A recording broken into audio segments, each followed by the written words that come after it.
Sometimes the smallest hands carry the biggest truths. Sometimes it takes a child to remind us that broken hearts can still learn to hope again. Kenneth was 52 and surviving barely 2 years after his wife died. He worked double shifts, raised his 5-year-old daughter Rosie alone, and kept his head down. Then one afternoon at daycare pickup, Rosie handed him a crayon drawing, 4 stick figures holding hands. She pointed to each one, herself, Kenneth, her late mother, and a 4th figure. "That's who I hope comes next," she said quietly. That simple drawing broke something open in Kenneth that he'd kept locked away. Could a man who'd forgotten how to live find his way back? Before we continue, tell us where you're tuning in from, and if this story touches you, make sure you're subscribed, because tomorrow I've saved something extra special for you. The alarm clock screamed at 4 a.m., the same as it had every morning for the past 2 years. Kenneth's hand shot out from under the thin comforter, slapping the snooze button with the practiced precision of a man who'd perfected this dance in his sleep. 3 minutes of silence, then the alarm again. This time he sat up, feet finding the cold floor, body protesting every movement. 52 shouldn't feel this old, he thought, standing slowly and feeling his lower back complain. But 52, after 2 years of overnight janitorial shifts, weekend handyman jobs, and single fatherhood, felt ancient. The apartment was still dark. He moved through it like a ghost, navigating by memory and the faint glow of the streetlight filtering through thin curtains. Their place was small, a 2-bedroom in a building that had seen better decades. The rent was manageable, barely, and the landlord didn't ask too many questions when Kenneth was late with payment. That was worth more than updated appliances. In the bathroom, Kenneth avoided the mirror at first. He splashed cold water on his face, brushed his teeth, ran wet hands through hair that was more grey than brown now. When he finally looked up, a stranger stared back. Weathered, that was the word. His face had become weathered, like wood left too long in the elements. The lines around his eyes had deepened into crevasses. His jaw, once strong, now seemed to sag with the weight of everything he carried. Around his neck, hanging from a silver chain, was a wedding ring. Not his own, that still sat on his left hand, a band he couldn't bring himself to remove. This was hers, Christine's. He touched it briefly, the way he did every morning, a ritual of remembrance. The kitchen was next. Kenneth moved quietly, aware that Rosie slept in the room just beyond the thin wall. Her door was decorated with crayon drawings, dozens of them, taped up in a collage of childhood imagination. Princesses and rainbows and stick-figure families. He tried not to look too closely at those families anymore. Breakfast was automatic, oatmeal for Rosie, set up the night before to save morning time. Coffee for himself, strong and black. While the coffee maker gurgled and hissed, Kenneth looked around their small kitchen. Every surface told a story of what they'd lost.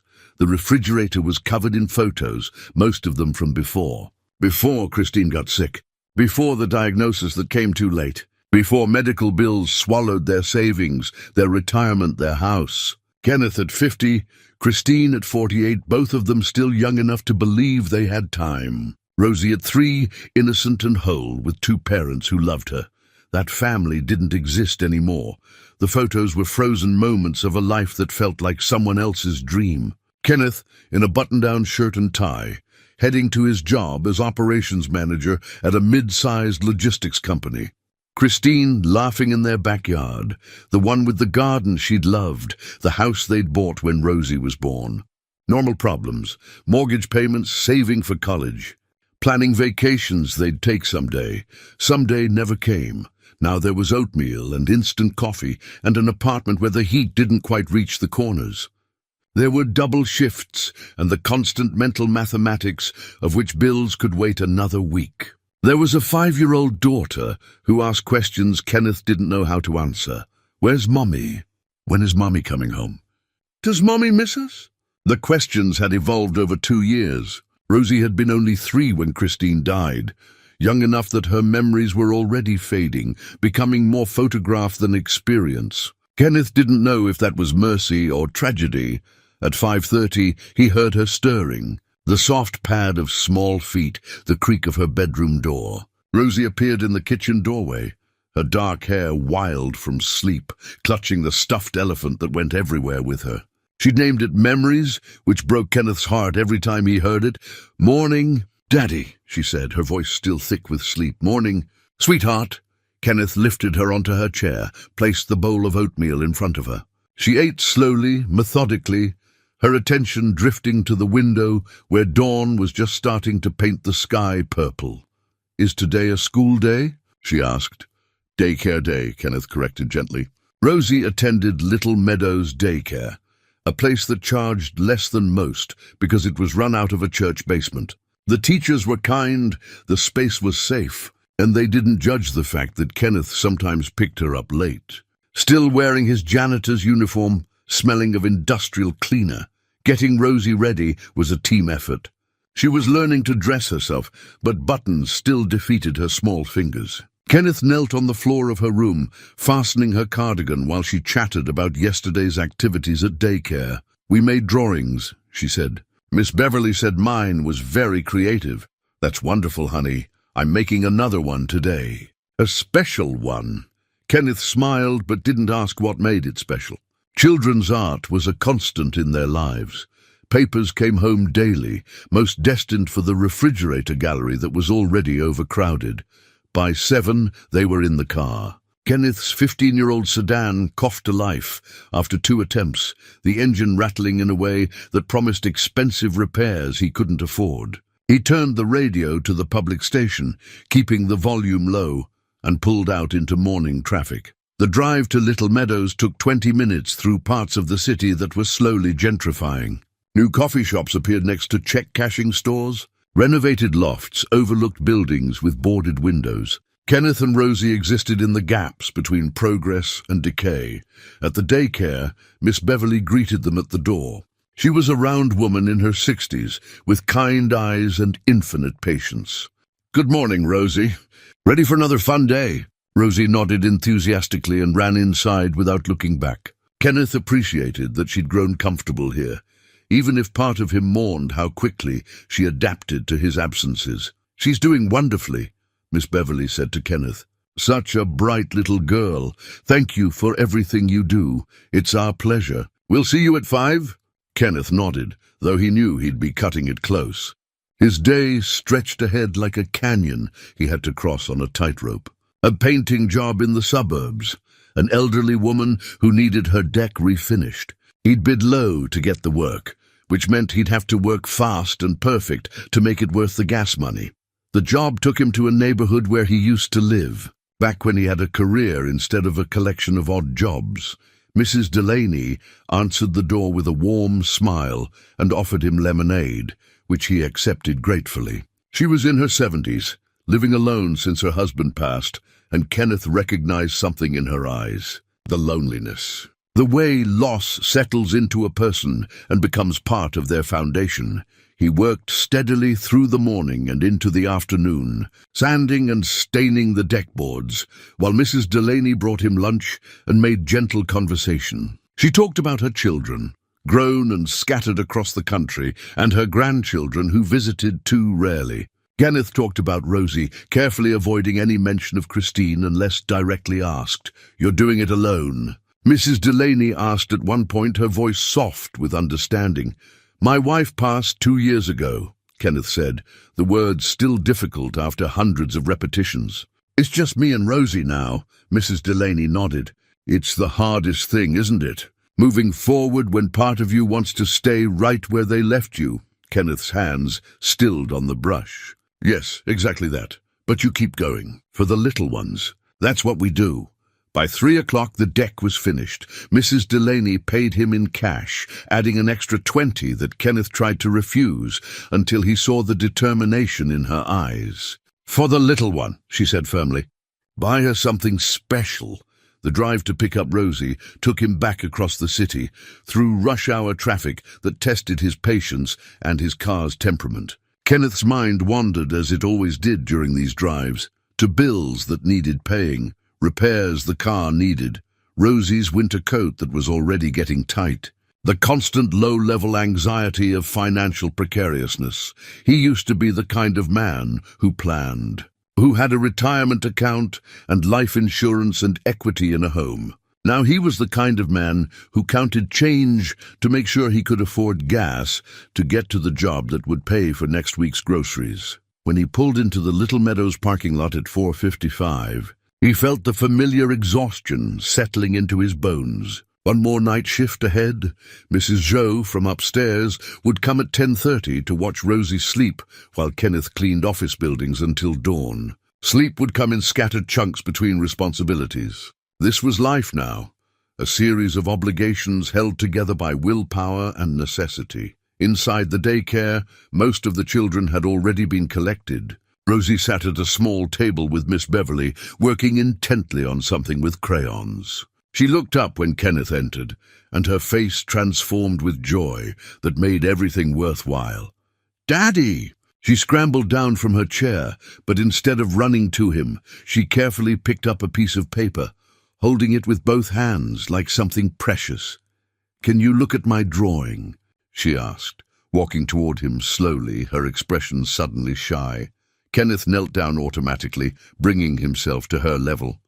"Of course, sweetheart. Let me see." She handed it to him, and his world shifted on its axis. The drawing was on standard construction paper, the kind daycares buy in bulk. Bright colors, crayon applied with the heavy hand of childhood certainty. At first glance, it looked like every other drawing Rosie had brought home, simple, sweet, the product of an afternoon's careful work. 4 stick figures stood in a line, holding hands. Above them a yellow sun with rays like spikes. Behind them a house with a triangle roof and square windows. A tree with a brown trunk and green circle for leaves. The universal language of 5-year-old art. But then Kenneth really looked. The first figure was small, with long dark hair drawn in careful brown strokes. A dress rendered in purple crayon, both arms extended to hold the hands of the figures beside her. This was Rosie. He recognized the purple dress, her favorite, the one she wore at least twice a week. The second figure was taller, broader, wearing what looked like pants and a shirt. Short hair, big smile drawn as a simple curve. This was him. Kenneth recognized himself in the proportions, the way Rosie had captured something essential, even in stick-figure simplicity. The third figure made his breath catch. It was drawn slightly above the others, as if floating. A woman in a dress, with angel wings sketched in white crayon, nearly invisible except where they caught the light. Long hair, a smile, arms reaching down to hold hands with the earthbound figures. Christine. His throat tightened. And then there was the fourth figure. She stood on the other side of Kenneth, holding his hand, her other hand extended toward Rosie to complete the circle. She wore a dress, too, drawn in soft pink. Long hair, like Christine's, but distinct somehow. The crayon strokes different, more solid, more present. She was smiling. They were all smiling. Kenneth's hands trembled slightly. He looked up at Rosie, who was watching him with an expression he couldn't quite read. Hope and worry mixed together. "Tell me about your picture, sweetheart," he managed, his voice rougher than intended. Rosie's small finger pointed to each figure in turn. "That's me," she said, touching the purple-dressed girl. "That's you, Daddy." Her finger moved to the tall figure beside her. "That's Mommy," the floating figure with wings. Kenneth's vision blurred. "And that—" Rosie's finger moved to the fourth figure and she paused, her voice dropping to something softer, more tentative. "That's who I hope comes next." The words hit Kenneth like a physical blow. He was dimly aware of Miss Beverly standing nearby, her hand pressed to her chest, eyes glistening. Other parents were moving around them, collecting their children, living their normal lives. But Kenneth's world had narrowed to this moment, this drawing. This child who saw things he'd refused to see, "Who I hope comes next," he repeated. The words feeling foreign in his mouth, Rosie nodded solemnly. "Someone nice. Someone who can be part of our family." Kenneth's composure cracked. Tears came before he could stop them, sliding down his weathered face and dropping onto the construction paper, smudging the crayon slightly. He pulled Rosie into a fierce hug, pressing his face against her hair, breathing in the scent of children's shampoo and daycare and innocence. "Did I make you sad, Daddy?" Rosie's voice was muffled against his shoulder, worried. He pulled back, wiping his eyes with the heel of his hand, trying to smile through the tears. "No, baby, no, these are—" He struggled for words. "These are different tears. Not sad tears, happy tears." She looked uncertain. "Complicated tears," he said, which made her giggle despite the moment's wait. He kissed her forehead. "It's a beautiful drawing, Rosie. The most beautiful thing I've ever seen." She beamed, the worry melting from her face. "Miss Beverly said I worked very hard on it. She's right. I can tell." Kenneth stood slowly, still holding the drawing like it might dissolve if he gripped too hard or too soft. Miss Beverly offered him a tissue, which he accepted with a grateful nod. "She talked about it all afternoon," Beverly said quietly. "She was very particular about getting it just right." Kenneth looked at the drawing again, seeing new details now. The way all 4 figures' feet touched the same line of green grass. The way their hands were carefully connected, forming an unbroken chain. The sun positioned directly above them, shining on all equally. Rosie had composed this with intention, with meaning, with a hope that shamed him. The walk to the car felt surreal. Rosie chatted beside him about her day, the songs they sang, the snack they had, how Timothy pushed her on the swing. But Kenneth only half heard. The drawing occupied his entire awareness. He placed it carefully on the passenger seat, treating it with the reverence usually reserved for sacred objects. In the car, Rosie buckled herself into her booster seat, still talking. Kenneth turned the key, and the engine coughed to life. He adjusted the rearview mirror to see her face. "Rosie," he said, interrupting her story about the classroom hamster, "can I ask you something about your drawing?" She nodded eagerly. "The person you drew next to me. The one you hope comes next." He chose his words carefully. "Do you think about that a lot?" Rosie considered this with the seriousness children bring to important questions. "Sometimes," she said. "Mostly when I see other kids with their mommies and daddies. Or when you're really tired and I wish someone could help you." Kenneth's chest ached. "I see. Miss Beverly says everyone needs someone to talk to," Rosie continued. "She says it's okay to be sad, but it's also okay to be happy again. Is that true, Daddy?" "Yes," Kenneth said, though the word felt like it was being dragged from somewhere deep. "That's true, so it's okay if we find someone. Someone nice who can be part of our family?" The simplicity of the question undid him. Rosie spoke of it like finding a lost puzzle piece, something that would complete the picture rather than replace what was missing. She didn't see it as betrayal. She didn't see it as forgetting Christine. She saw it as the natural progression of life, the way children do, with wisdom that hasn't yet been complicated by adult guilt and fear. "It might be okay someday," Kenneth said carefully. "But it's complicated, sweetheart, because you still love Mommy?" "Yes, very much. But you can love more than one person, right? I love you and Mommy and memories and Miss Beverly and Mrs. Zoe and Grammy Linda." She counted on her fingers. "Love isn't like cake. You don't run out." Kenneth actually laughed, a sound that surprised him. "Where did you learn that?" "Miss Beverly says it when we fight about sharing. She says love isn't like toys. You don't have less if you give some away. You have more." He pulled out of the parking lot, navigating toward home while his mind reeled. When had his 5-year-old daughter become wiser than him? When had she moved through grief while he stayed frozen in it? At home, Rosie insisted on hanging the drawing on the refrigerator immediately. Kenneth helped her position it in the center, held with 4 magnets, one at each corner. Every time he walked past it for the rest of the evening, it pulled at something inside him. During dinner, mac and cheese from a box. Rosie's reliable favorite. She asked more questions. "Daddy, are you lonely?" He nearly choked on his bite. "What makes you ask that?" "You don't smile much, and you don't have friends who come over. Grammy Linda says you work too much and don't talk to people enough." Kenneth made a mental note to have a conversation with his sister about what she discussed with Rosie. "I'm okay." "Sweetheart, but are you lonely?" Rosie persisted with the logic of children who won't be deflected. He set down his fork. "Sometimes," he admitted. "Sometimes I am." She nodded as if he'd confirmed something she already knew. "I get lonely too, even when you're here." "Is that weird?" "No, baby. That's not weird at all. So maybe we're both lonely. And maybe if someone nice joined our family, we'd both be less lonely." She stated it as fact, A simple equation with an obvious solution.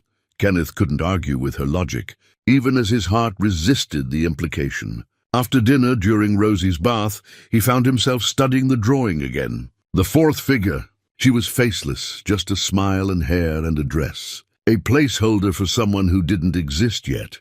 Or maybe someone who existed, and he just hadn't met her. Or the thought sent ice through his veins.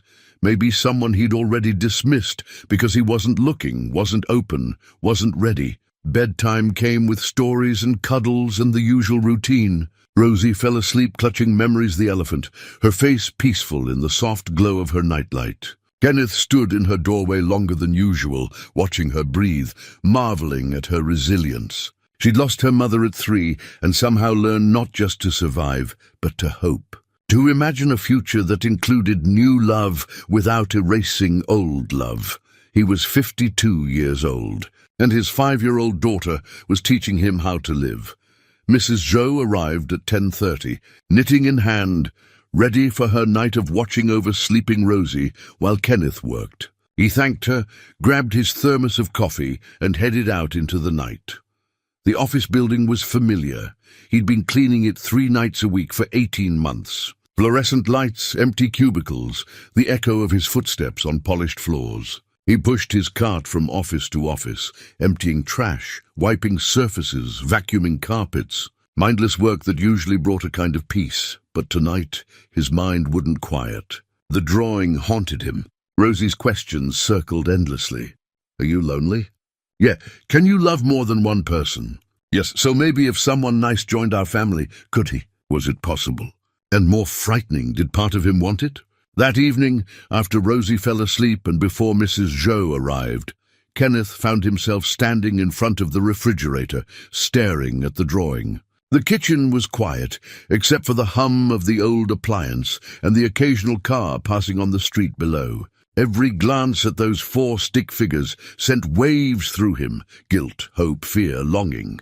He made himself a cup of tea, something he rarely did. Tea had been Christine's ritual, not his, but tonight felt like a night for breaking old patterns. While the water heated, he pulled open the drawer where he kept kitchen essentials. Tucked in the back was a small wooden recipe box, Christine's recipe box. His hand hesitated before pulling it out. He hadn't opened it since she died. The box itself was worn, a gift from her mother when they'd first married, decorated with painted flowers that had faded over the years. Kenneth set it on the table and sat down heavily. He lifted the lid slowly. Inside, recipe cards were organized by category: soups, main dishes, desserts, holiday specials.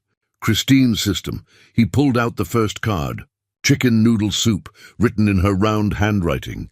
At the bottom, a note: make this when Kenny has a cold. He pretends he doesn't need taking care of, but he does. Kenneth's eyes stung. He set that card aside and pulled another. Rosie's favorite mac and cheese made from scratch. Our baby girl loves this. Make it with extra love. The card was splattered with cheese sauce stains, evidence of many preparations.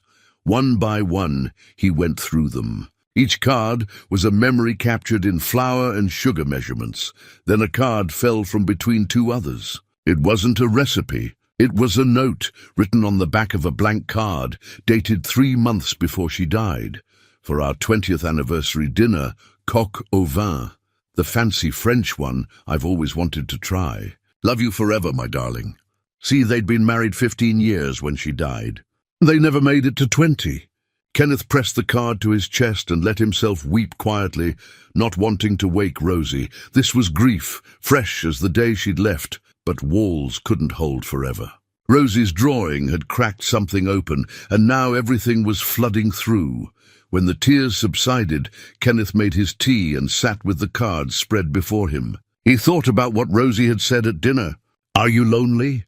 The answer was yes, deeply yes, in ways he'd refused to acknowledge. But admitting loneliness felt like admitting Christine wasn't enough. And she had been enough. She'd been everything, except she was gone. His phone buzzed with a text from his sister Linda, checking in. How are you both doing? Kenneth hesitated, then typed back. Rosie drew a picture today. 4 people holding hands. Me, her, Christine with angel wings, and someone new. She said it's who she hopes comes next.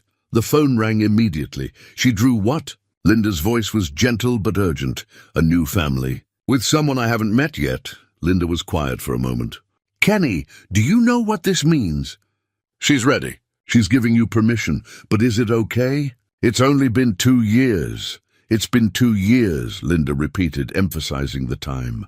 You've been surviving, not living. There's a difference. I'm doing what I need to do. For Rosie, are you? Because you're teaching her that love ends when loss begins. That's not what Christine would have wanted, Kenneth bristled. You don't know what Christine would have wanted. Actually, I do, she told me. Before she died, when you weren't in the room, she made me promise something. Linda's voice softened. She made me promise to kick your ass if you turned into a martyr. She said you tried to freeze yourself in grief, and I wasn't allowed to let you. The words hit Kenneth like cold water. She said that? She loved you enough to know exactly how you'd handle losing her. She didn't want that for you or Rosie. She was very specific. 2 years was long enough to grieve properly. Kenneth couldn't speak. I'm not ready, he finally whispered. Maybe not. But Rosie is. And maybe that's enough to start. After they hung up, Kenneth sat in the quiet kitchen until Mrs. Zhou's knock announced her arrival. He gathered his work things and headed out into the night. At the office building, his co-worker Paulo was already there. Paulo was in his late 40s, a man who'd rebuilt his life after his own losses. You look like something's eating at you, Paulo said, as Kenneth signed in. My daughter drew a picture today, Kenneth said, surprising himself by sharing. It showed our family, me, her, my late wife, and a 4th person. Someone new. Paulo stopped and looked at Kenneth with understanding. How old is your daughter? 5. And she's hoping for someone new? That's a wise little girl. She's 5, Kenneth repeated, as if that explained the impossibility. Kids see things clearly. They haven't learned to complicate feelings yet. Paulo leaned against his cart. My daughter was 7 when I got divorced. She told me 3 months later that I should find someone who made me laugh again. Did you? Find someone? Eventually. Her name's Rita.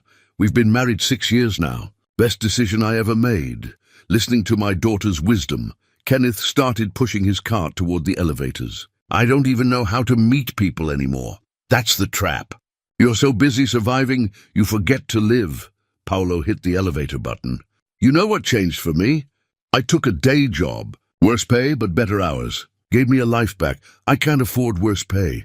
Can you afford to keep living like this? You're not just tired. You're disappearing. On the 14th floor, cleaning an executive's office, Kenneth paused in front of a framed photograph on the desk. A family of 4, parents and 2 kids, all smiling on a beach. The father had his arm around the mother, joy radiating from the image. Kenneth thought about Rosie's drawing. 4 stick figures holding hands. Her vision of what family could be. He pulled out his phone and looked at the photo he'd taken of the drawing. The 4th figure, faceless but present, waiting to be filled in by reality. For the first time in 2 years, Kenneth let himself wonder, what if? What if he tried? What if he opened himself to possibility? What if he trusted Rosie's wisdom and Linda's promise and Christine's own words about not becoming a martyr to grief? The shift ended at 6 a.m. Kenneth drove home through streets painted gold by sunrise. He had 2 hours before Rosie would wake, but instead of going straight to bed, Kenneth stood in front of the refrigerator again, looking at the drawing. 4 figures, a complete family. Hope rendered in crayon. Okay, he whispered to the drawing, to Rosie sleeping in the next room, to Christine wherever she was, to himself. Okay, I'll try. He didn't know what trying looked like yet.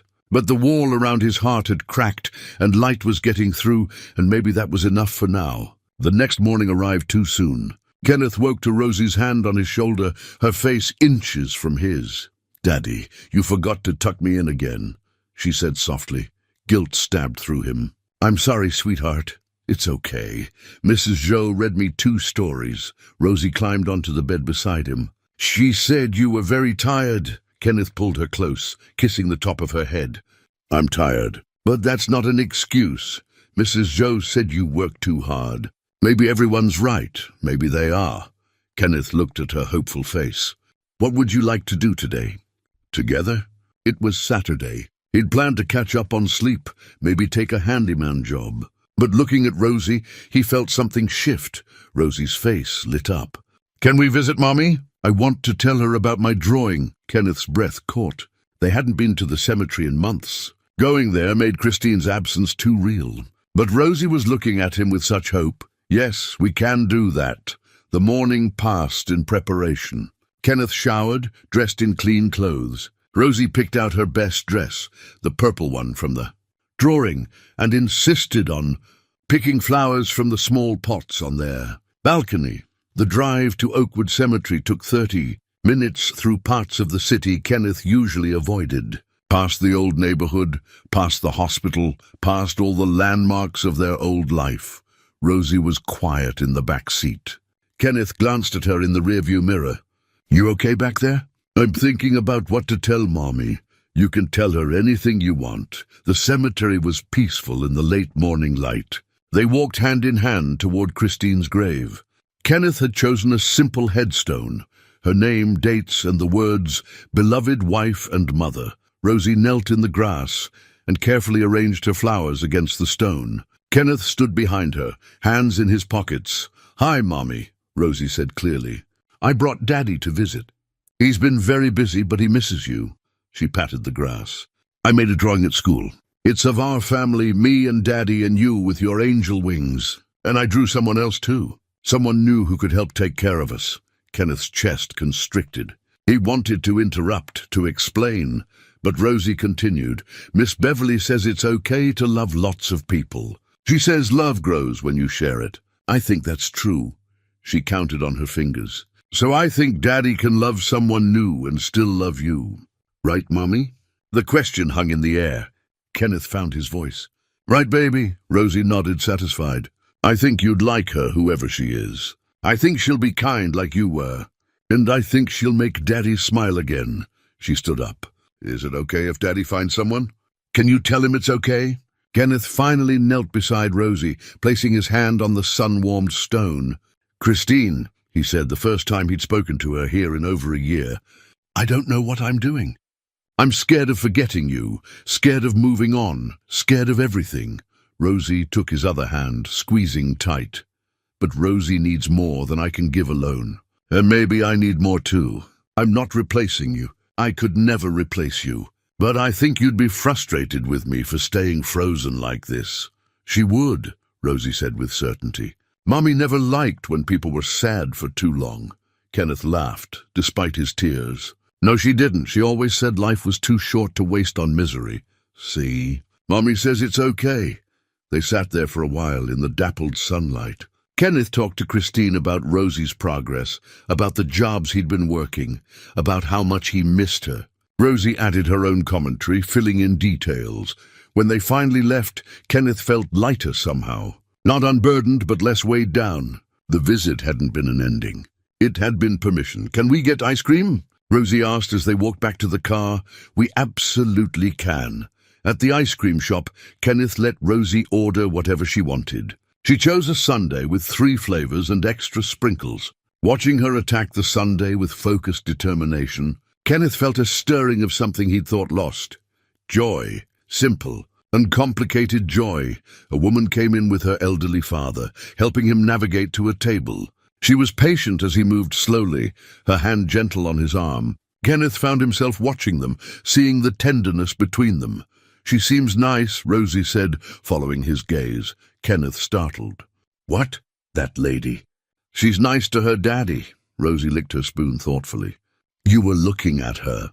I was just... It's okay to look. And Daddy, you're allowed to notice people. Rosie said it like she was granting permission, which made Kenneth smile. When did you get so wise? I've always been wise. You just started listening. That evening back home, Kenneth found himself looking for something he hadn't thought about in years. In the back of the closet he found it, Rosie's wish jar. He'd forgotten about it. When Rosie was 3, her preschool teacher had sent home a small glass jar decorated with stickers. The assignment was to fill it with written wishes. Rosie had taken it seriously, and over time, Kenneth and Christine had helped her add to it. He unscrewed the lid and carefully pulled out the folded pieces of paper. Some were in Christine's handwriting, some in his own, a few recent ones in Rosie's emerging. Letters. Kenneth spread them on the kitchen table and began. Reading, "I wish for a puppy." That was from when she was 3. "I wish Mommy feels better." In Christine's handwriting, dated 6 months before she died. "I wish Daddy didn't cry at night." His own handwriting, "A month after Christine died. I wish Daddy would smile again. Wish we could be happy like before. I wish Daddy knew it's okay to love someone new." That last one was recent, Rosie's own shaky handwriting. Kenneth stared at it, vision blurring. His 5-year-old daughter had been wishing for his happiness, carrying concern for his well-being in her small heart. He'd thought he was protecting her by staying strong, by not moving on too quickly. But instead, he'd been teaching her that loss meant the end of joy. What a terrible lesson to teach a child. Kenneth's phone rang. It was Linda. "I've been thinking about our conversation," she said. "The community center where I volunteer is looking for a facilities manager. Daytime hours, decent benefits, regular schedule. It's not glamorous, but it's steady." Kenneth's heart rate picked up. "I don't have the qualifications. You managed operations for a major company for 15 years. You're overqualified. The director, Judith, is a friend. She knows your situation. She wants to interview you. I can't afford to quit my night job while I wait. The position starts in 2 weeks. You could give notice, finish out, and transition. Kenny, this is a chance to actually live instead of just surviving. Take it?" After they hung up, Kenneth sat with the wish jar and the job opportunity and the drawing on the refrigerator. Everything was pointing in the same direction. Rosie's hope, Christine's blessing through Linda, Paolo's gentle push. He looked at Rosie's most recent wish. "I wish Daddy knew it's okay to love someone new. I'm starting to understand." "Baby," he whispered to the quiet apartment, "I'm starting to understand." That night, he composed an email to Judith at the community center. He kept it simple, expressed interest, attached his resume, acknowledged the gaps and circumstances. He hovered over the send button for a full minute before finally pressing it. The whoosh of the email sending felt like jumping off a cliff. But sometimes, Kenneth was learning, you had to jump to find out if you could fly. Judith called 2 days later on a Monday morning when Kenneth was trying to catch sleep between shifts. Her voice was warm and professional, the kind that put people at ease immediately. "Kenneth, I've reviewed your resume and spoke with Linda at length. I'd like to meet with you. Would Wednesday afternoon work? Say 2 o'clock? Kenneth scrambled to calculate his schedule.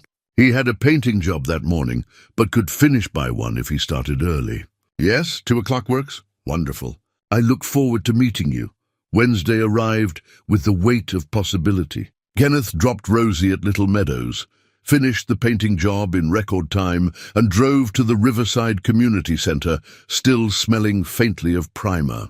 He'd worn his best shirt, a button-down that had survived from his corporate days, and pants that were clean, if not exactly pressed. The community center occupied a converted elementary school, the kind of solid brick building from the 1950s that had been repurposed rather than demolished. The playground equipment was well maintained, the lawn cut neat, and the sign out front announced programs ranging from senior fitness to after-school tutoring. Inside, the hallways still had that school feeling, bulletin boards covered with announcements, tile floors worn smooth by decades of feet, the echo of voices from distant rooms. A young woman at the front desk directed him to Judith's office on the 2nd floor. Judith turned out to be a woman in her early 60s, with steel-grey hair cut short and practical, wearing jeans and a community center polo shirt. Her office was organized chaos, filing cabinets, program schedules, photos of smiling people at various events covering every wall. She stood when Kenneth entered, her handshake firm. "Kenneth, thank you for coming. Please sit." The interview wasn't like any Kenneth remembered from his corporate days. Judith didn't ask about his resume gaps or weaknesses disguised as strengths. Instead, she asked about Rosie, about what brought him to this point, about what he hoped for in his life. "Linda speaks very highly of you," Judith said. She says you're one of the most dedicated people she knows, that when you commit to something, you follow through. I try. She also said you've been through hell and came out the other side still showing up for your daughter. That tells me more about your character than any resume ever could. Judith leaned back in her chair. This position isn't glamorous, Kenneth. You'd be managing building maintenance, coordinating with contractors, handling repairs, making sure everything runs smoothly. But you'd also be part of our community. The people who come here, seniors, kids, families, they become like family. We serve people who are starting over, people who need support, people who've lost things and are trying to rebuild. That sounds like me, Kenneth said quietly. I thought it might. Judith smiled. The hours are Monday through Friday, 8 to 4:30. Benefits start after 90 days. The pay is... She named a figure that was less than Kenneth made, combining his jobs, but not by much. And it came with health insurance and a retirement match and the possibility of actually sleeping at night. There's also an after-school program, Judith continued. We have about 30 kids, ages 5 to 12, care from 3 to 6, with activities and homework help. If you took this position, Rosie would be welcome to join the program at no cost. It's one of our staff benefits. Kenneth's throat tightened. Rosie, safe and engaged, while he worked in the same building. No more rushing to pick her up, no more juggling schedules, no more Mrs. Zoe having to cover when he ran late. That would be, he couldn't finish the sentence. I can see you're considering it. Take your time. Walk around the building if you'd like. See the space, meet some of the staff and participants. Get a feel for whether this might be a good fit. Judith stood. I'll be honest with you, Kenneth. I could hire someone with more recent facilities management experience. But Linda tells me you need this, and I've learned to trust her instincts. What I need to know is if you're ready to be part of something again. Not just working to survive, but contributing to a community. I think I am, Kenneth said. Or at least I'm ready to try. That's all I need to hear. Judith walked him through the building, introducing him to staff members and showing him the facilities. The art room where seniors painted and kids made crafts. The gym where exercise classes ran every morning. The kitchen that served hot lunches to elderly participants. The computer lab where people learned job skills. The garden out back where volunteers grew vegetables for the food bank. In the after-school room, Kenneth watched children playing board games, working on homework, laughing together. A little girl about Rosie's age was showing a volunteer coordinator her drawing, a rainbow with their names spelled out in clouds. The coordinator, her name tag read Fiona, was giving the drawing her complete attention, asking questions, celebrating the child's creativity. That could be Rosie, Kenneth thought. Happy, engaged, part of something larger than their small apartment and her father's exhaustion. They passed a classroom where a grief support group was meeting. Adults sitting in a circle talking quietly. Kenneth paused, seeing something of himself in their faces. The weight they carried. The effort it took to keep showing up. We have several support groups, Judith said gently. Grief, divorce recovery, job loss, caregivers. You'd be welcome in any of them if that's something you wanted. Kenneth nodded, unable to speak. At the end of the tour, back in Judith's office, she offered him the job. I'd like you to start in 2 weeks. That gives you time to wrap up other commitments. Does that work for you? Yes. The word came out stronger than he expected. Yes, it works. Thank you.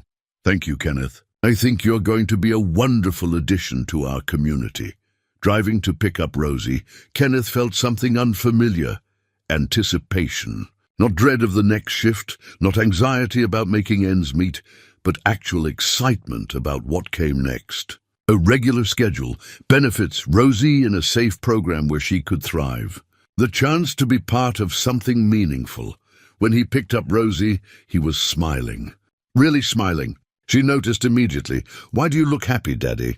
Because I have good news. I got a new job.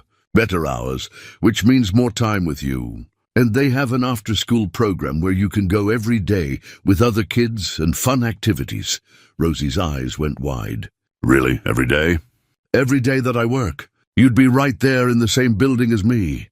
She threw her arms around his neck. That's the best news ever! That evening, they celebrated with pizza. a rare treat, and Rosie made Kenneth tell her every detail about the community center. She was most excited about the art room. Can I paint there? Do they have lots of colors? Will there be other kids my age? Yes, to all of those, Kenneth said, watching her bounce with excitement. See? Rosie said triumphantly. I told you things could get better. You did. You were right. I'm always right about feelings. Kenneth laughed, pulling her into a hug. Yes, you are. The next 2 weeks passed in a blur of transitions. Kenneth gave notice at his janitorial job, Paolo clapping him on the back with genuine happiness. Told you, man. Time to start living. He finished up his handyman jobs, referring new clients to other contractors. He bought new work clothes, polo shirts and khakis, the kind of business casual he hadn't worn in years. The night before his first day, Kenneth couldn't sleep. Not from anxiety, but from something almost forgotten, hope. He got up and looked at Rosie's drawing on the refrigerator, those 4 stick figures holding hands. The 4th figure was still faceless, still undefined, but somehow less impossible than before. His first day at Riverside Community Center started with orientation. Judith introduced him to the staff. Fiona, the volunteer coordinator in her early 40s, with kind eyes and easy laughter. Bernard, who ran the senior programs. Sophia, who managed the food services. Marcus, who taught computer skills. Each of them welcomed Kenneth warmly, asked about Rosie, made him feel like he belonged. The work itself was familiar, tracking maintenance schedules, fixing what he could fix, and coordinating contractors for what he couldn't, making sure the building functioned smoothly. But the context was entirely different. He wasn't cleaning empty offices for people who never saw him. He was maintaining a space where people gathered, where lives intersected, where community happened. During lunch in the staff room, Kenneth met more of the team. They talked easily, asking about his background without making him feel interrogated. When he mentioned Christine's death, they offered sympathy without pity, having heard their own share of loss. You'll fit in well here, Bernard said. Most of us have rebuilt our lives in one way or another. That's kind of the point of this place, showing people that starting over is possible. In the afternoon, Kenneth fixed a leaky faucet in the art room while a senior painting class was in session. The instructor asked if he minded them continuing, and he said of course not. As he worked, he listened to their conversation, talk of grandchildren and garden plans and the small joys of daily life. One woman mentioned losing her husband 5 years ago, how she'd thought she'd never feel whole again. But then I found this place, she said. I found people who understood.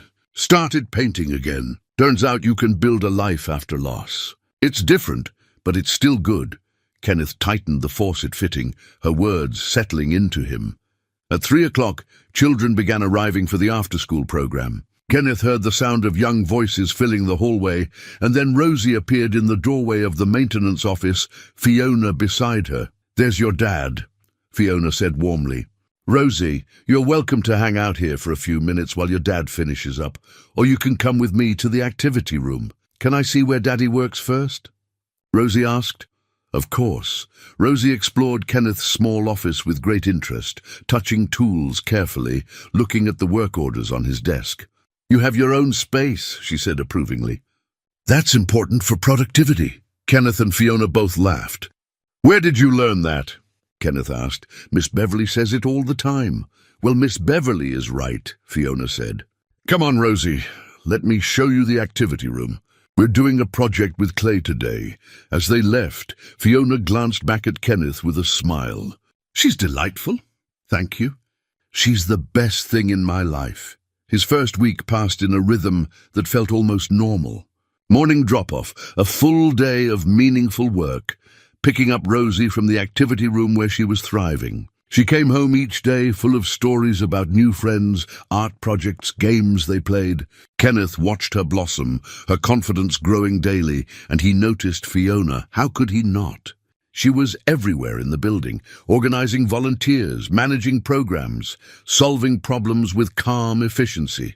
She had a gift for making people feel seen, whether it was a shy child or an elderly participant struggling with loneliness. Kenneth found himself watching her interact with Rosie, seeing how naturally she engaged, how genuine her interest was. One afternoon, Fiona asked Kenneth for help with the community garden. A raised bed needed repairs before the spring planting. They worked together in the late afternoon sun, Fiona holding boards while Kenneth secured them, their conversation easy and unforced. "How are you settling in?" she asked. "Better than I expected. This place is special." "It is. Judith built something remarkable here." Fiona handed him another board. "I came here 3 years ago after my divorce. I was pretty lost. This community center saved me in a lot of ways. I didn't realize you'd been through that. Most of us here have our stories. That's part of what makes this place work. We understand rebuilding." She paused. "Linda mentioned you lost your wife a couple of years ago." "I'm sorry, thank you. Kenneth secured the last corner. It's been hard, but we're finding our way. Rosie seems like she's adjusting well. She's stronger than I am. Wiser too, probably," Fiona laughed. "Children often are. They haven't learned to overcomplicate things yet." Over the following days, Kenneth and Fiona's paths crossed frequently. Coffee in the break room became regular conversation. She told him about her college years, her marriage that ended amicably but painfully, her move to this city to start fresh. He told her about his corporate career, Christine's illness, the financial collapse that followed. What surprised Kenneth was how easy it was to talk to her. There was no pressure, no expectation. Just two people who'd both rebuilt their lives, finding common ground. Rosie noticed, of course. She noticed everything. "Miss Fiona is nice," she said one evening at dinner. "She is. She's pretty too." "Don't you think?" Kenneth looked up sharply. "Rosie, it's just an observation, Daddy." Rosie ate her pasta primly. "I'm allowed to observe things." "Yes, but do you like her?" "As a friend?" Kenneth set down his fork. "Yes, I like her as a friend. She's a good person. Could she be more than a friend?" The question hung between them. Kenneth thought about how to answer, aware that whatever he said mattered. "Someday, maybe, if she wanted to be. But right now, we're just getting to know each other. That's how it starts, though, right? Being friends first? Sometimes." "Where are you learning all this?" "I pay attention." Rosie twirled more pasta on her fork. "I think Mommy would like her." Kenneth's breath caught. "What makes you say that?" "She's kind. And she cares about people. And she makes you smile." Rosie looked up at him seriously. "Those are the important things, aren't they?" "Yes, sweetheart. Those are exactly the important things." That weekend, Kenneth did something he hadn't done in 2 years. He went through Christine's clothes. Linda came over to help, bringing boxes and bags and the emotional support Kenneth needed. "You don't have to donate everything," Linda said.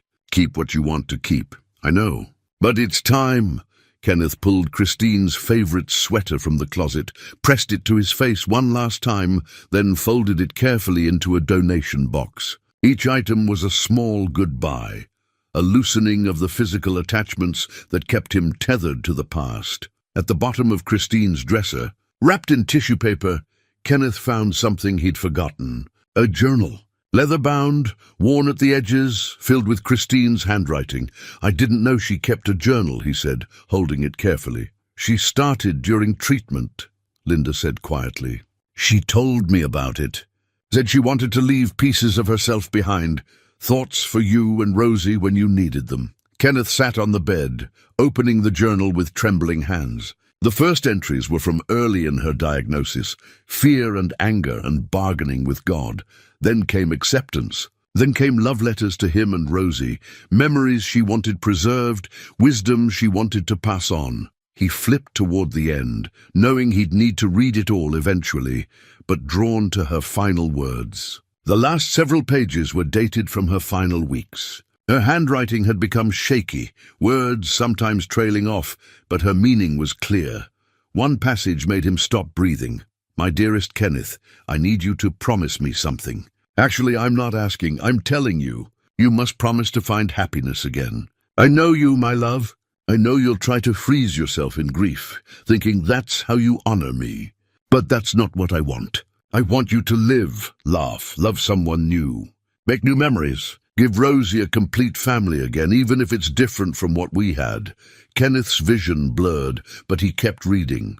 2 years. Give yourself 2 years to grieve properly, to feel everything, to honor what we had. But after that, I want you to open your heart. The love we share doesn't diminish when you love again. It multiplies. It proves that what we had was real and beautiful and worth recreating in a new form. Promise me, Kenneth. Promise you won't stay frozen. Linda was crying beside him. She made me promise the same thing. To push you when the time came. It's been 2 years and 3 months, Kenneth said, his voice breaking. I know. Kenneth turned a few more pages. Near the very end was a sealed envelope tucked between the pages, his name written on the front. Under his name, Christine had written, "Open when you're ready to love again." His hands shook as he stared at it. I can't, not yet. That's okay, Linda said. Keep it. Read it when you're ready. Kenneth placed the journal carefully in his nightstand drawer, the sealed envelope resting inside like a promise waiting to be kept. He wasn't ready yet, but for the first time, he could imagine a future where he might be. Kenneth's relationship with Fiona deepened naturally over the following weeks, though neither of them acknowledged it as anything more than friendship. They discovered they both loved old movies and started recommending favorites during their coffee breaks. They both preferred tea over coffee, a detail that made Kenneth smile, remembering Christine's tea ritual. They both believed in small acts of kindness, accumulating into something larger. One rainy Tuesday, Fiona asked Kenneth to help move furniture in the senior activity room. As they maneuvered a heavy table, their conversation drifted to harder topics. "Can I ask you something personal?" Fiona said, pausing to catch her breath. "Of course. How do you know when you're ready to—" She hesitated. "To open yourself to new possibilities." After loss, Kenneth set down his end of the table. "I don't think you ever feel completely ready. I think you just wake up one day and realize survival isn't enough anymore. That's what it feels like for me. Like I've been in neutral for 3 years and suddenly I want to drive again. But I don't trust myself. What if I make the same mistakes? I think about that too. Not about making mistakes exactly, but about dishonoring the past by moving into the future." Fiona nodded. "My ex-husband was a good man. We just weren't right together. But there's still guilt in admitting I want to try again with someone else." Christine used to say that guilt was just love with nowhere to go. That's beautiful. She sounds like she was an incredible person. She was. And she wanted me to be happy after she was gone. She wrote it down, actually. Made me promise.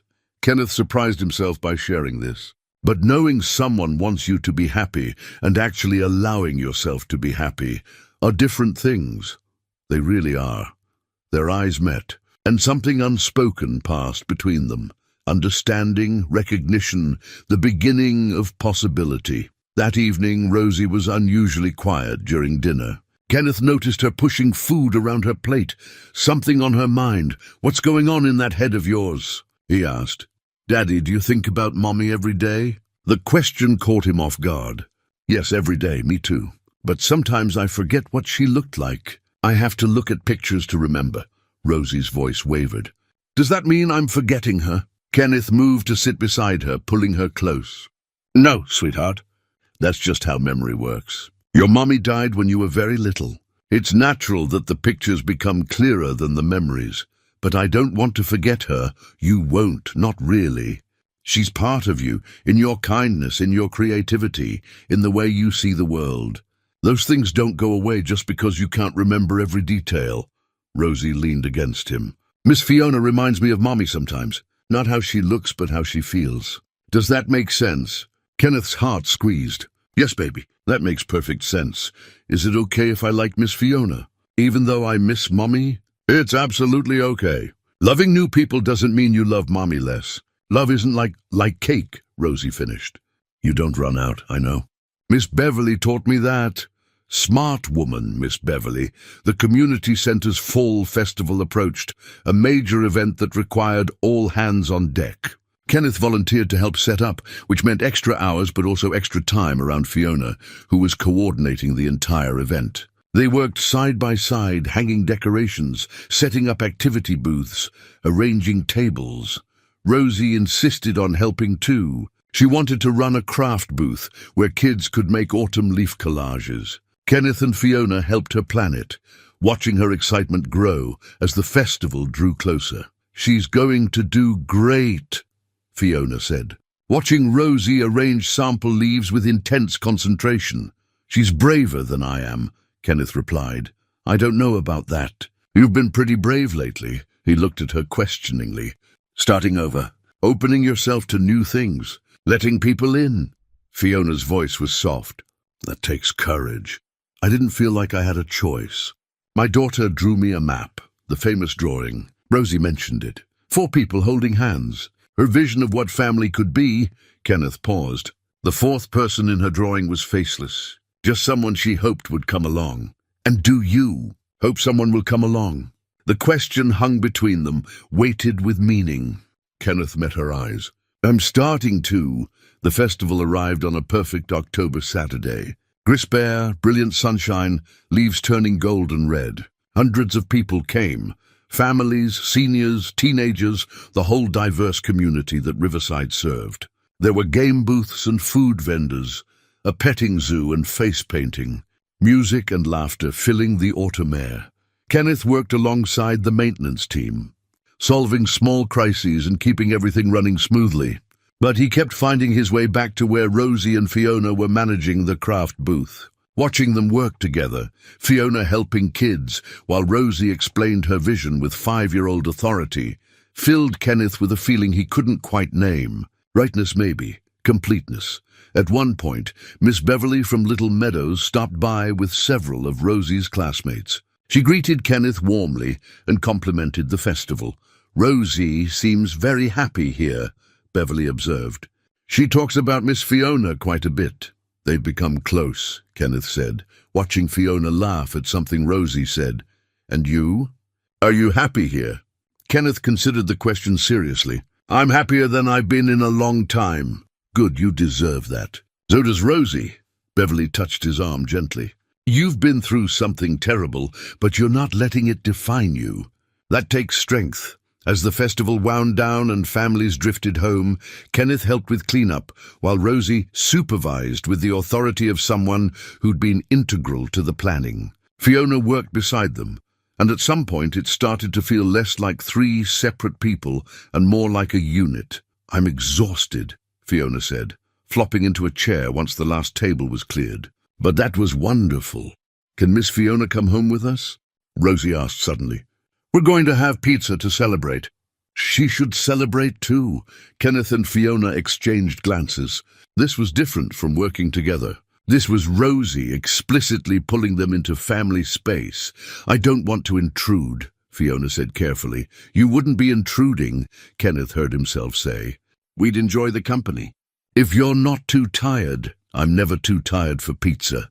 At the apartment, Rosie immediately began showing Fiona everything, her room, her toys, her drawings covering the walls. Kenneth ordered pizza and tried not to feel too aware of Fiona's presence in his space, seeing his life up close.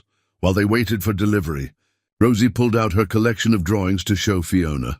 Kenneth watched from the kitchen, nervous about which ones she'd share.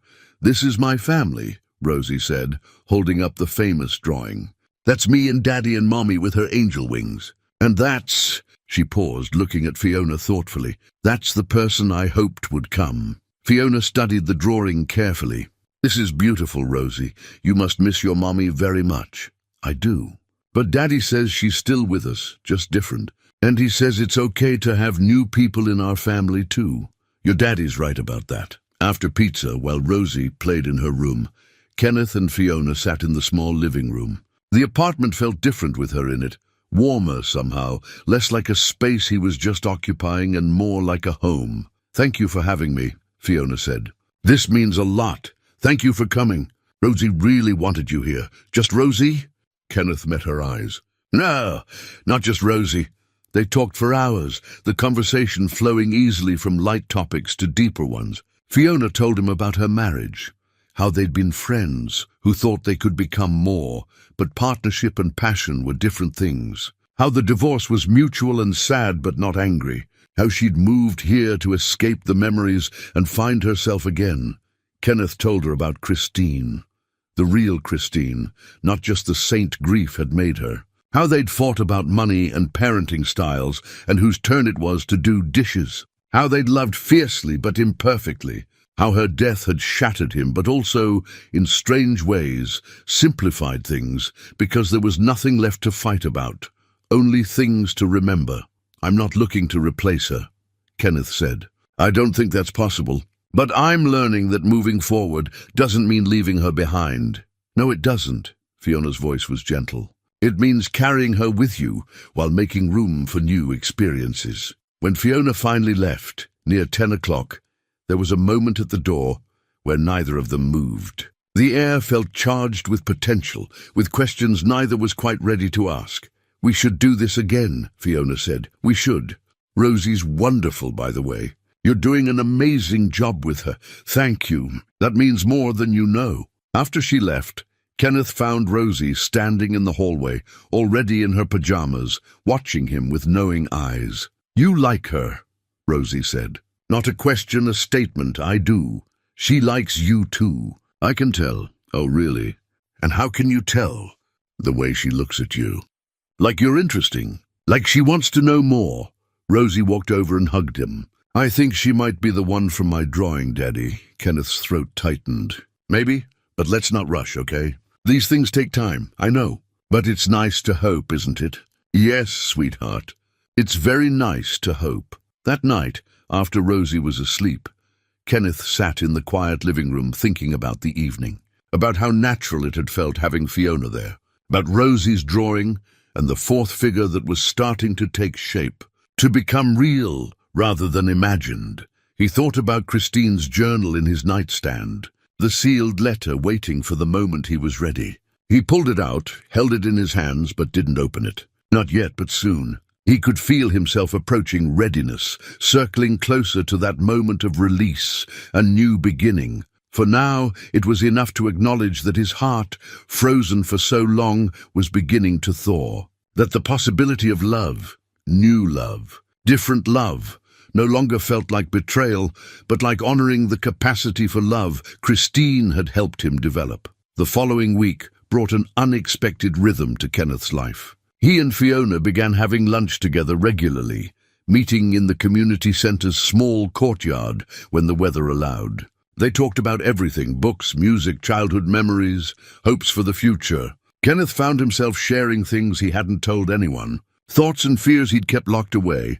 On Wednesday, while fixing a broken window in the art room, Kenneth overheard Fiona on the phone in the hallway. Her voice was strained in a way he hadn't heard before. "I know, Mom. I know it's been a long time. A pause. No, I'm not avoiding you. I've been busy rebuilding my life here." When she hung up, Kenneth could see the tension in her shoulders. He found her in the staff kitchen making tea with trembling hands. "Everything okay?" he asked gently. She startled, then attempted a smile that didn't reach her eyes. "Family stuff. Nothing dramatic, just complicated." That evening, Kenneth couldn't stop thinking about Fiona's sadness. This feeling, this desire to know someone deeply, was unfamiliar and slightly terrifying.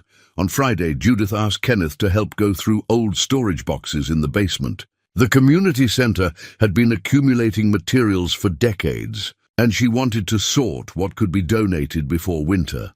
Kenneth spent the afternoon opening boxes of old program materials and forgotten records. In one box, he found photograph albums from the center's early years. He flipped through them with idle curiosity, then a photograph stopped him cold. It was from a summer youth program about 25 years ago. A group of teenagers stood in front of the community center, smiling at the camera. And there, third from the left, was Christine. Younger, barely out of her teens, but unmistakably her. His hands trembled as he looked closer. The caption read, "Summer Volunteer Program, 1999. Kenneth kept flipping through the album. In the third photo, his breath caught again. Standing next to Christine, arm around her shoulders, was a young woman with bright eyes and an easy smile. Even at 19 or 20, Kenneth recognized her. It was Fiona. The world tilted. Kenneth sat down hard on an overturned box, staring at the photograph. Christine and Fiona, young and laughing, clearly friends, together, here, at this exact community center. He found Judith in her office. The photographs in the basement. Do you keep records of who participated in programs? From the late 90s. Judith typed for a moment, then nodded. Yes, here she is. Christine Whitmore. Summer Volunteer Program, 1999. Judith paused, reading. According to this, she and another volunteer, Fiona Blackwood, were assigned as team leaders for the youth art program. Kenneth felt the floor drop out from under him. Fiona knew Christine. They worked together here 25 years ago. He walked with purpose toward the volunteer services office, photograph in hand. His heart pounded. Had Fiona been lying to him this whole time? He found Fiona at her desk. She looked up with a smile that faded when she saw his expression. Kenneth? What's wrong? He placed the photograph on her desk. Can you explain this? Fiona looked down and Kenneth watched her face transform. Shock, recognition, then dawning horror. Oh my God, she whispered, picking up the photo with trembling hands. Where did you find this? In the basement. That's you. And that's Christine. My Christine. You knew her. Fiona stared at the photograph, tears forming. I didn't know. I swear to you, Kenneth, I didn't know Christine was your wife. We lost touch after college. She looked up at him, devastated. I had no idea. How is that possible? You worked together here for an entire summer. It was 25 years ago. I was 19. After that summer, Christine went back to school in another state. We exchanged letters that first year. Then life got busy and we drifted apart. Fiona's voice broke. I tried to find her once about 15 years ago. I couldn't find anything. People get married, change names. Kenneth wanted to believe her. You moved here 3 years ago. To this exact city, to this exact community center. I saw a job posting online. I applied to community centers in 6 different cities. This one offered me the job first. Fiona stood, coming around the desk. Kenneth, please. If I'd known Christine was your wife, if I'd known she'd died, I would have told you immediately. Tell me about her, he said quietly. Tell me about Christine when you knew her. Fiona sank back into her chair. We bonded immediately that summer. We had the same sense of humor, the same outlook. She was so full of energy, so optimistic. She talked about wanting to fall in love, start a family, make a difference. She accomplished all of those. I'm glad. Fiona wiped her eyes. At the end of summer, we promised to stay friends forever. We wrote letters for a while, but then I got busy with senior year, and she was in grad school, and we just lost touch. Kenneth sat down heavily. So you really didn't know about any of it? The first time I heard Christine's full name was when you mentioned her in your interview. I thought, Christine, that's a beautiful name. But I never connected it to the Christine I'd known for one summer 25 years ago. The grief in her voice was raw and real. This wasn't betrayal. This was the universe's strange mathematics. She would have liked knowing you were here, Kenneth said finally. Helping her husband and daughter. They sat in silence, both processing the impossibility. What does this mean? Fiona finally asked. For us? I don't know what I am, Kenneth admitted. Shocked, confused, but not upset. You didn't do anything wrong, but does it change things? Kenneth considered carefully. I was already scared about what I was starting to feel for you, and now I find out you were part of her life, and I don't know what that means. What I feel for you, it's real, Fiona said softly. It's about you. The man you are, the father you are. But how do we separate that from this? Kenneth gestured to the photograph. Maybe you need time to figure it out. Kenneth stood. I need to think. Take whatever time you need. At home, Kenneth sat at the kitchen table with Christine's sealed letter, the one marked open when you're ready to love again. His hands shook as he opened it. Christine's handwriting filled 3 sheets. My dearest Kenneth, if you're reading this, you've found someone. I'm so happy for you, my love. He kept reading through tears. Our love was real and beautiful. Those gifts don't disappear when I do.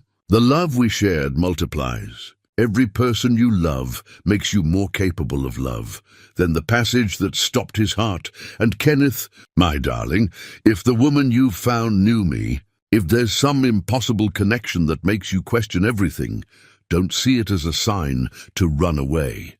See it as a gift. See it as me making sure you'd have someone who could understand both your past and your future.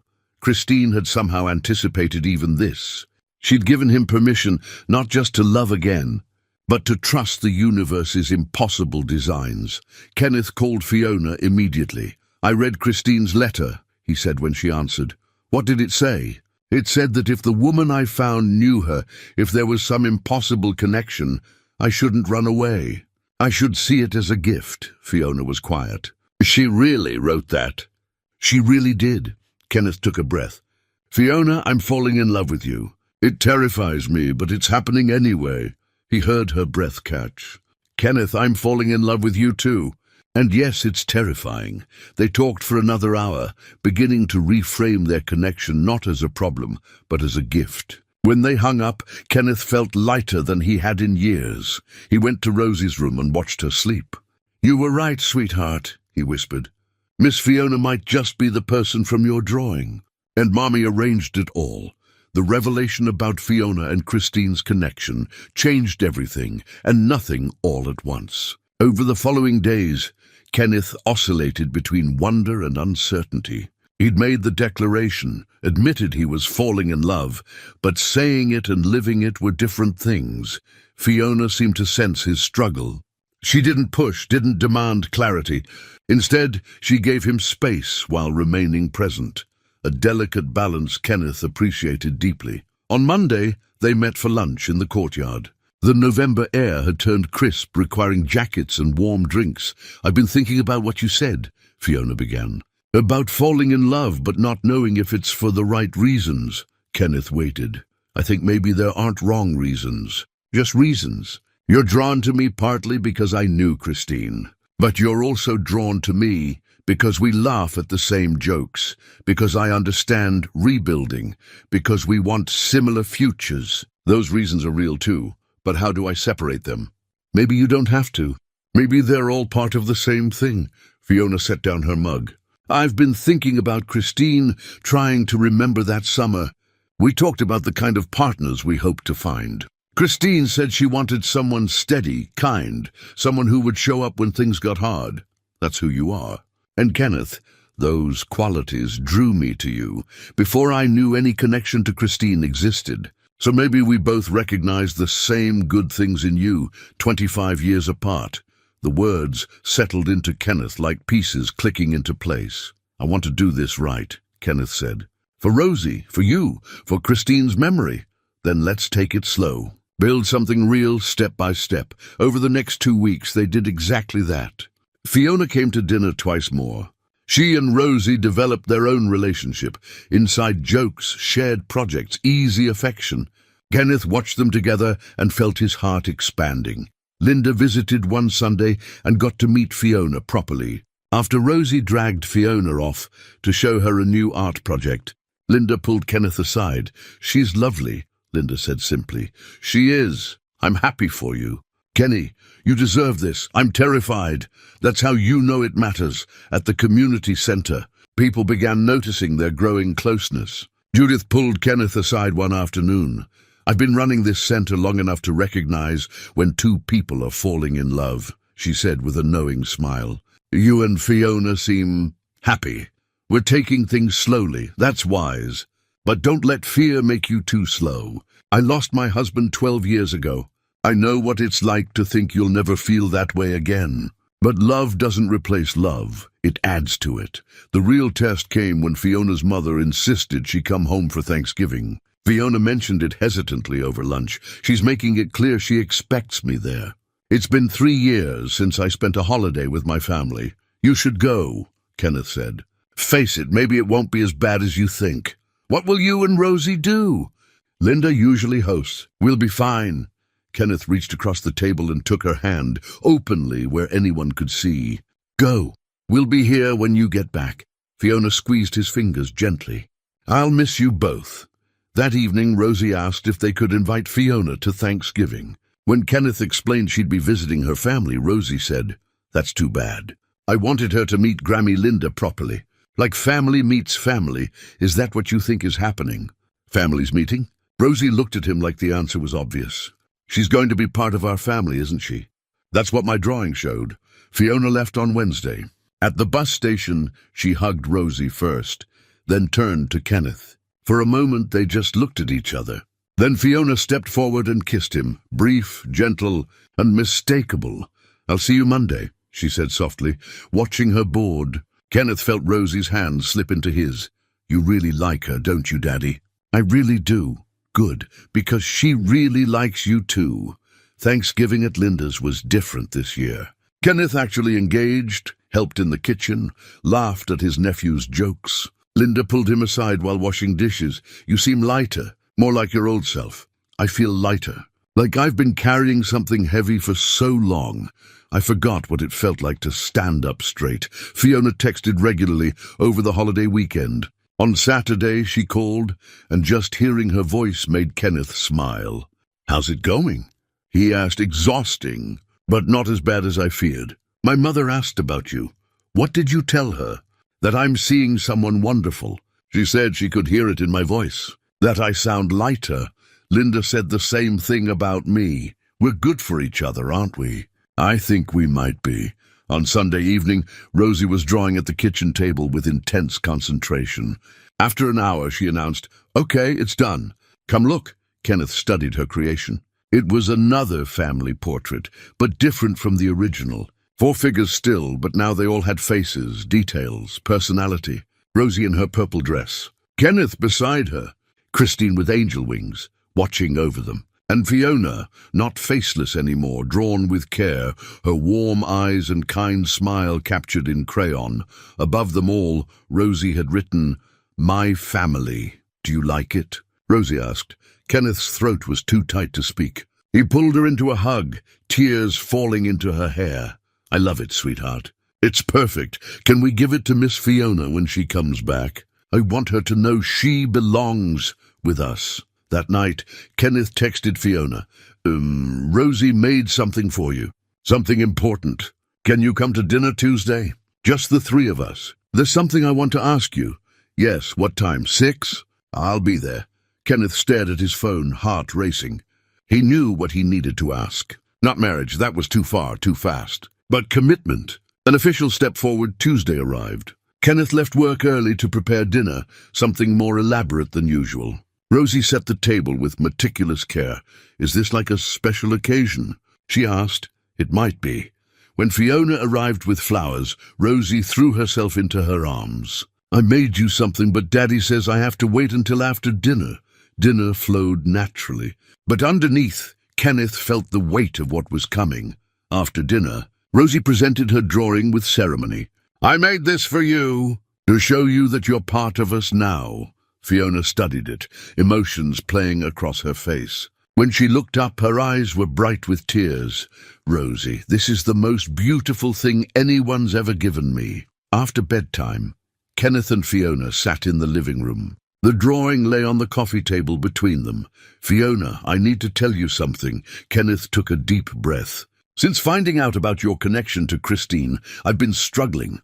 Not with whether I have feelings for you. I know I do. But with whether I was ready to commit to them." Fiona waited, patient, but Christine's letter made something clear. She wanted me to live, to love. And Rosie, he gestured to the drawing, Rosie has been ahead of both of us, seeing what we were too scared to acknowledge. "What are you saying, Kenneth?" "I'm saying I don't want to take it slow anymore. I want to be with you. Officially, I want to introduce you as my partner. I want to see where this goes, without holding back." Fiona's face transformed with joy. "Are you asking me to be your girlfriend?" "Because yes, absolutely yes," Kenneth laughed. "I'm asking you to be my partner, to build something real with me and Rosie. I want all of that." "Yes to all of it." They kissed properly, without hesitation or fear. It felt like coming home. Later, after Fiona left, Kenneth checked on Rosie. She was awake, eyes gleaming. "Did you ask her?" "I did." "And?" "She said yes. We're together now, officially." Rosie's smile was triumphant. "I knew it. I knew my drawing would come true." Walking back to his room, Kenneth paused to look at both drawings, Rosie's original vision and her new, detailed version. 4 people, a family. Hope rendered in crayon and made real through courage and time. Tomorrow would bring new challenges. But tonight, Kenneth let himself feel simply, completely happy. The 4th figure had a face now. And somewhere he liked to think Christine was smiling. The week following Kenneth's declaration felt like living in a different world. Everything was the same apartment, same job, same routines, but everything had changed. He and Fiona were together now, officially, and that simple acknowledgement shifted the entire landscape of his life. They decided to have their first real date the following Saturday. Not dinner at his apartment with Rosie as chaperone, but an actual date. Just the two of them, intentional about building their relationship as partners. Linda agreed to watch Rosie, her voice warm with approval. "It's about time you two went on a proper date." Kenneth chose a small Italian restaurant downtown, the kind with checkered tablecloths and candles in wine bottles. He made reservations for 7, feeling absurdly nervous. On Saturday afternoon, Rosie sat on his bed watching him try on 3 different shirts. "That one makes you look too serious. That one is boring. That one is better. When did you become a fashion consultant?" "I've always had good taste. You just weren't paying attention." She tilted her head. "Are you nervous?" "A little." "Why? You already know Miss Fiona likes you." "I know, but a date is different. What if I run out of things to say?" Rosie rolled her eyes. "Daddy, you talk to her every day. Just be yourself. That's who she likes anyway." When Fiona opened her door, Kenneth's breath caught. She wore a deep blue dress, her hair down, subtle makeup highlighting her eyes. She looked beautiful. "Thank you. You look wonderful too." She grabbed her coat. "I'm nervous." "Isn't that ridiculous?" Rosie said the same thing, that we already know we like each other. So there's nothing to be nervous about. Rosie is wise beyond her years. The restaurant was warm and intimate, candlelight flickering between them. They ordered wine, shared an appetizer, took their time. The conversation flowed naturally, but with added intentionality, learning each other in a deeper way. Fiona told him about her college years, how she'd been pre-med initially, planning to be a doctor like her father wanted, until she realized she was doing it for him, not herself. That's when Christine and I met. That summer at the community center, I was figuring out who I wanted to be. Christine understood that. What did she want to be? Kenneth asked. She wanted to work with children, teaching or counseling. She talked about it constantly, how kids needed advocates, needed people who really saw them. Fiona smiled. She would have been an incredible teacher. She was. She taught me how to be a parent, how to love without conditions. The main course arrived, and they continued talking about Kenneth's corporate career and losing his identity after Christine's death, about Fiona's divorce and the relief of admitting something wasn't working, about their shared loves and quirks. "Can I ask you something?" Fiona said over dessert. "About Christine's letter. Do you really think she somehow knew? Or was it just a lucky guess?" Kenneth considered this. "I think Christine understood patterns. She knew the universe has a way of connecting people who need each other. Whether she specifically predicted you, I don't know. But she created space for it to be possible. That's beautiful. And slightly mystical." Christine was slightly mystical. She believed in synchronicity, in meaningful coincidences. Then maybe this, Fiona gestured between them, is exactly what she envisioned. After dinner, they walked through downtown, December air cold but bearable, holiday lights beginning to appear. Kenneth took Fiona's hand naturally, and they walked in comfortable silence. They stopped at a small park, sitting on a bench overlooking a pond.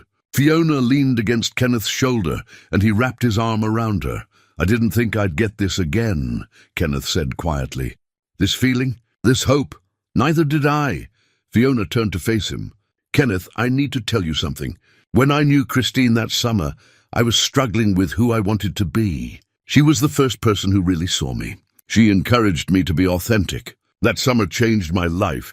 She had that effect on people, but maybe I was meant to know her then so I could know you now. Maybe that summer was preparing me for this moment, giving me the foundation to understand your loss, to honor her memory, to help Rosie remember the mother she's forgetting." Kenneth's throat tightened. "You think it was all connected? Even 25 years ago? I can't replace her, Kenneth, but I can be someone who carries her memory forward, who helps Rosie know her mother through stories, who loves you partly because she loved you first and taught you how to love. Kenneth pulled Fiona close, overwhelmed by the beauty of it all. They stayed like that for a long time. Two people who'd been broken finding wholeness together. When they finally left and Kenneth walked her to her door, they stood in the hallway, not quite ready to say goodnight. "This was perfect," Fiona said. "It really was. When can we do it again?" "Soon, as often as possible." Kenneth touched her face gently. "Thank you for taking this chance with me." They kissed goodnight, and Kenneth drove home feeling lighter than he had in years. At Linda's house, his sister took one look at his face and smiled. "Good date?" "The best." At home, Rosie was still awake, too excited to hear about the date. Kenneth sat on her bed and told her about dinner, the walk, the conversation. "Did you kiss her?" Rosie asked with a giggle. "That's private." "That means yes." She looked triumphant. "So when is Miss Fiona going to move in with us?" Kenneth laughed. "We're not there yet, baby. These things take time, but you will be there eventually, right?" "Maybe, if that's what everyone wants. But we have to take it step by step." Rosie considered this, then nodded. "Okay, but don't take too long. I want her to be here for Christmas. Christmas is 3 weeks away, so you'd better hurry up." Kenneth kissed her forehead. "Go to sleep, matchmaker." But as he got ready for bed, Kenneth found himself thinking about Rosie's question.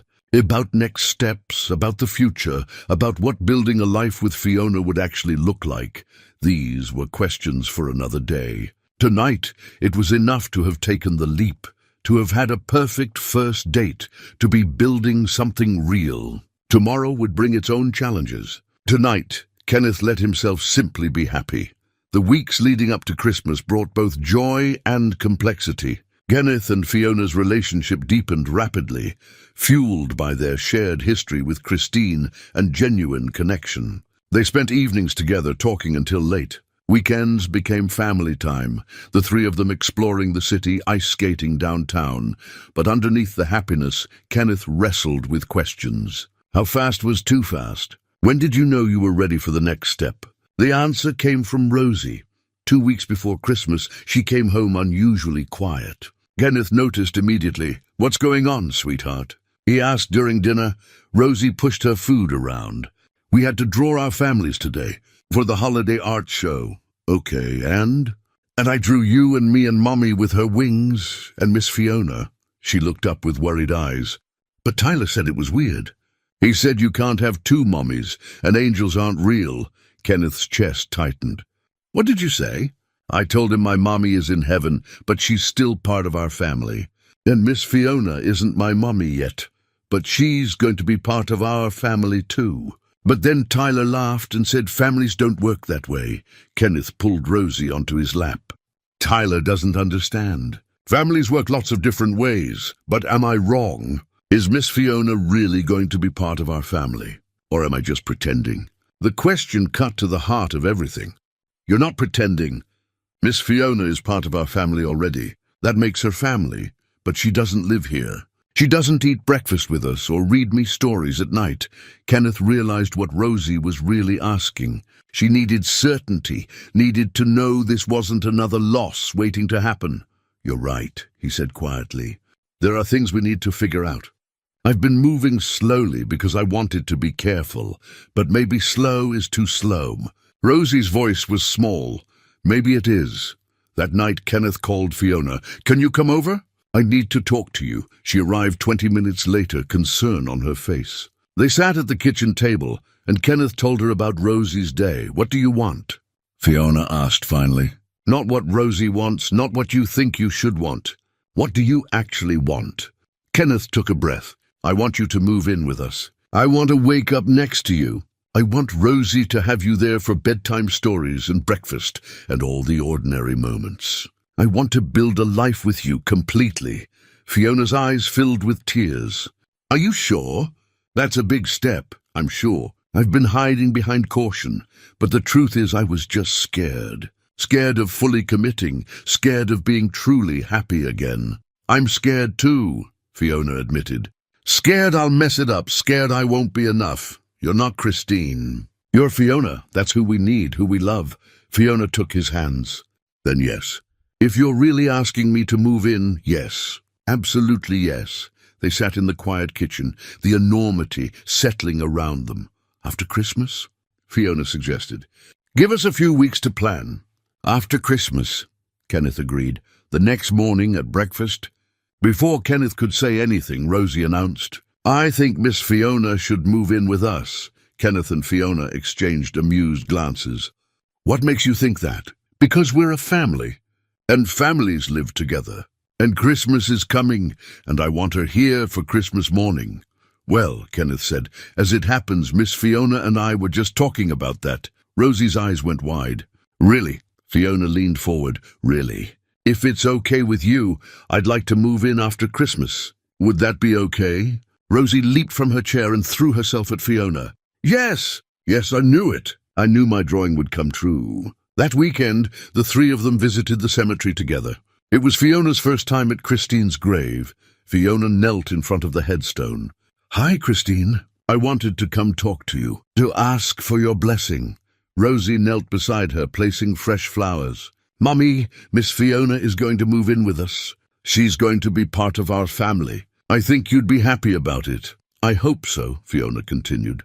I'm going to do my best to take care of them, to love them the way they deserve. Not the same way you did. I could never replace you, but in my own way. I promise to honor your memory, to help Rosie know you, to love the man you loved first. Her voice broke. Thank you for him. Thank you for Rosie. Thank you for whatever brought me back into your orbit after all these years. Kenneth stood behind them, overwhelmed.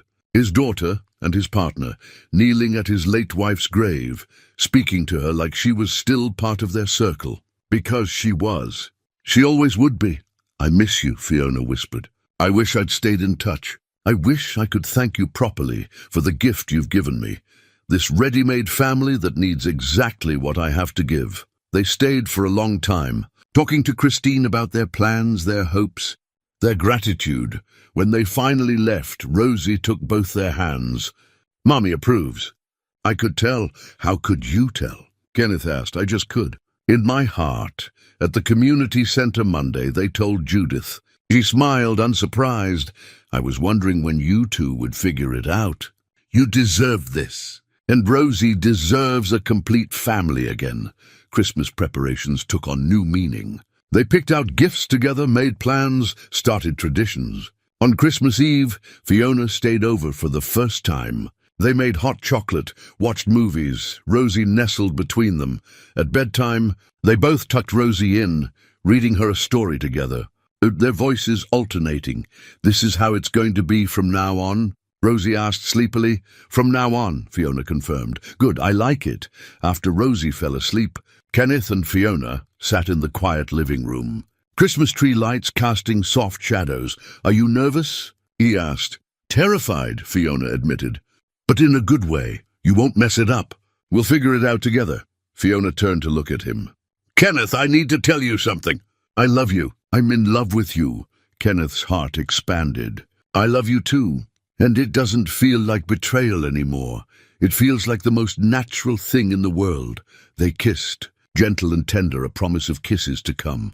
Merry Christmas. Dear Kenneth, Merry Christmas.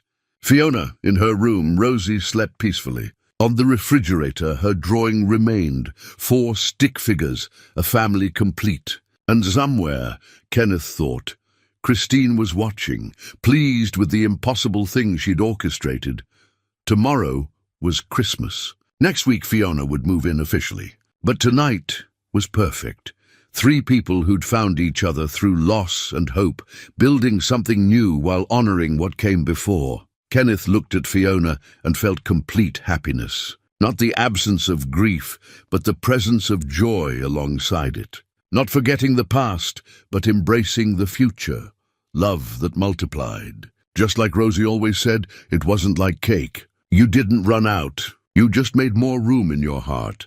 6 months later, spring had transformed everything. The apartment that had felt cramped now felt like home, filled with Fiona's presence. Her books on the shelves, her coat by the door, her laughter filling rooms that had been too quiet. Moving day had been chaotic and joyful. Rosie had supervised with 5-year-old authority. Miss Fiona's art books go next to Daddy's workbooks. Her teacups go with Mommy's special dishes. See? Everything fits together, and somehow it did fit together. They'd settled into rhythms that felt both new and ancient. Morning coffee while Rosie slept. Evening walks after dinner. Weekend adventures to parks and museums. Bedtime stories where Kenneth and Fiona took turns reading.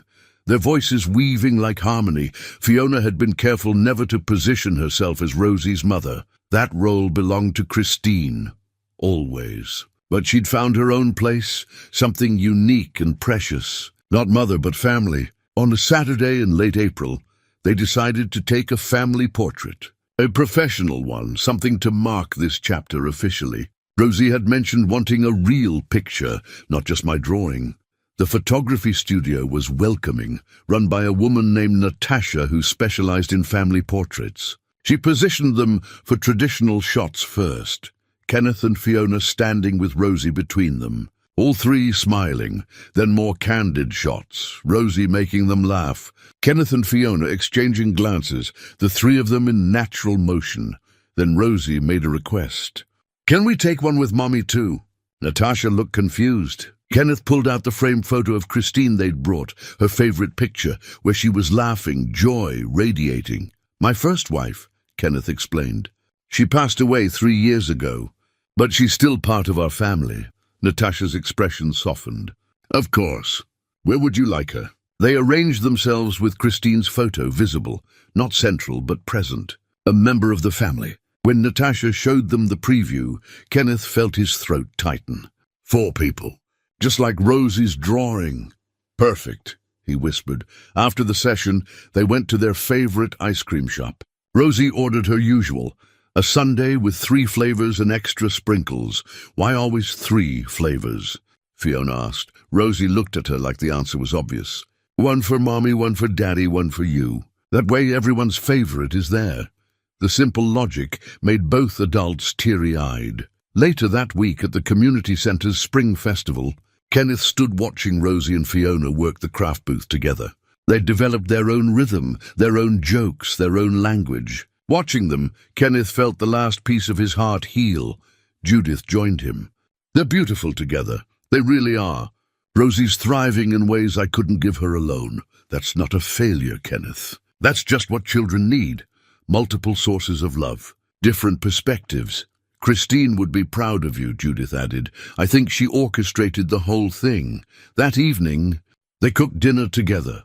A new recipe, no connection to anyone's past. Just something they were building together. The kitchen was chaos, flour everywhere, all three laughing. After dinner, while Fiona helped with Rosie's bath, Kenneth pulled out Christine's journal, opening to her final letter. "You were right," he whispered. "About all of it." The love did multiply. "Thank you for knowing what I'd need." He put it away and walked to Rosie's room, where Fiona was reading a bedtime story. He leaned against the doorframe, watching them, this woman he loved and this child they both loved. A perfect moment, ordinary and extraordinary. After Rosie fell asleep, Kenneth and Fiona sat with tea, comfortable in the quiet. "I've been thinking," Fiona said carefully, "about something I want to ask Rosie. I'd like her to call me something specific. Not Mom, that's Christine's title, but something that acknowledges what I am to her. What were you thinking? Maybe Fifi? It's what my nieces call me. It's playful, it's just ours. I think that's perfect. But we should ask Rosie." The next morning they brought it up over breakfast. Rosie considered seriously. "Fifi," she tested. "I like it. It's special." She looked at Kenneth. "Is it okay if I have a Mommy in heaven and a Fifi here?" "It's absolutely okay," Kenneth assured her. "Good." Rosie returned to her cereal, then looked up again. "Fifi, when you and Daddy get married, will I get to be the flower girl?" Both adults froze. Marriage hadn't been explicitly discussed yet. "Rosie," Kenneth started, "it's okay, Daddy, I can wait. But when you do get married, I want to be flower girl. Just so you know." After Rosie left for school, they looked at each other. "Should we talk about that?" Fiona asked. "Marriage?" "Marriage." Kenneth took a breath. "I want to marry you eventually, when the time feels right." "Is that something you want too?" "Yes, eventually, when we're both ready." Fiona smiled. No rush. We're building something solid, but we're building toward that. Toward forever? Toward forever, Fiona confirmed. On Mother's Day, Kenneth took Rosie to the cemetery in the morning. They brought daisies and sat by Christine's grave. "Hi, Mommy," Rosie said, arranging flowers. "It's Mother's Day. I have lots to tell you. Fifi moved in with us. She's really nice. You'd like her." Kenneth smiled, listening. "I call her Fifi now. But you're still my mommy. You'll always be my mommy." Rosie touched the headstone. "Daddy's really happy now. He smiles a lot, and he doesn't cry at night anymore." That afternoon they celebrated with Fiona. Brunch, flowers Rosie had picked, a handmade card that read, "To Fifi, who makes our family complete. Happy Mother's Day, the new kind." "Love, Rosie," Fiona cried, reading it, pulling Rosie into a hug. "This is the most special thing anyone's ever given me." As spring turned to summer, life continued to unfold beautifully. Weekend barbecues with Linda's family.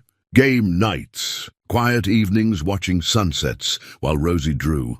One evening, Kenneth found Rosie working on something with intense concentration. When he asked, she held it up proudly.